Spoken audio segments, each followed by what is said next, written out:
Welcome to our channel. Why Pete Alonso should bet on himself and the New York Mets. With a limited market available to him in free agency, Pete Alonso may be best served signing a short-term, high AAV deal with the Mets. Washington, D.C., August 3rd.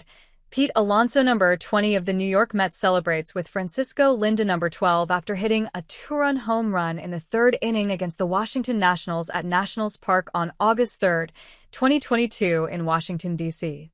Photo by G. Fume/Getty Images.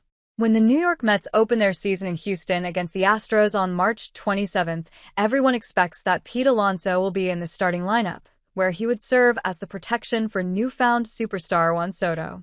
Once we reach that date, no one will care about how long it took Alonso to re-sign with the Mets, or for how much.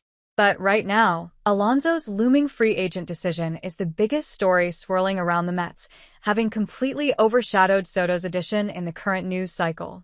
Yesterday, MLB insider Jeff Passan wrote an article for ESPN titled "Teams Winning MLB's Offseason and Those in Need of a Move." The Mets were in the section of teams who have won the offseason so far, thanks to Soto, but they're also in need of a big move.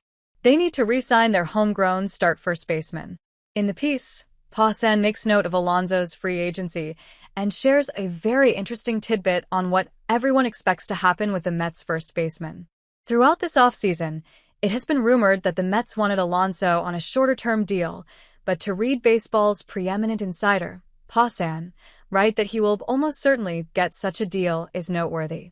These contracts have become a staple of agent Scott Boras' strategy when he can't get a client a contract that is deemed suitable.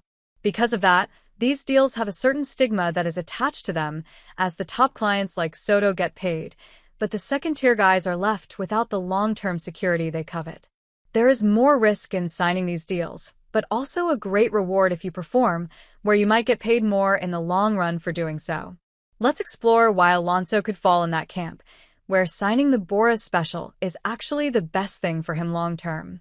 Removing the stigma of the Boras special deals.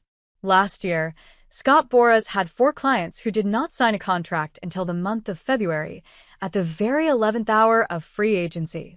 The Boras 4 of Blake Snell, Matt Chapman, Cody Bellinger, and Jordan Montgomery all took the same opt-out-laden short-term deals that Alonso is now expected to sign. Looking back at these deals a year later, 2 of them have worked out brilliantly, having already been erased by new and more lucrative deals. Meanwhile, the other 2 are still in effect, leaving the long-term outcome of the deals TBD at the moment. When it comes to guaranteed money overall, Blake Snell has rightfully become the biggest earner from the Boras 4, as he opted out of his 2-year deal with the Giants to sign a much more lucrative deal with their rival, the Los Angeles Dodgers. Snell earned a total of $32 million for his 1 year played in San Francisco. Signing bonus for that deal will be paid out in 2026, and then nearly tripled the original deal's value when he signed his current $182 million contract.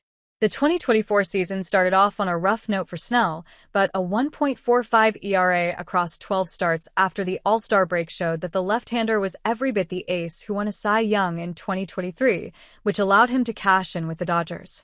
Meanwhile, Matt Chapman reached his payday even sooner, as the Giants loved him so much in his first year, they handed him a 6-year, $151 million extension before he could even trigger his first opt-out clause.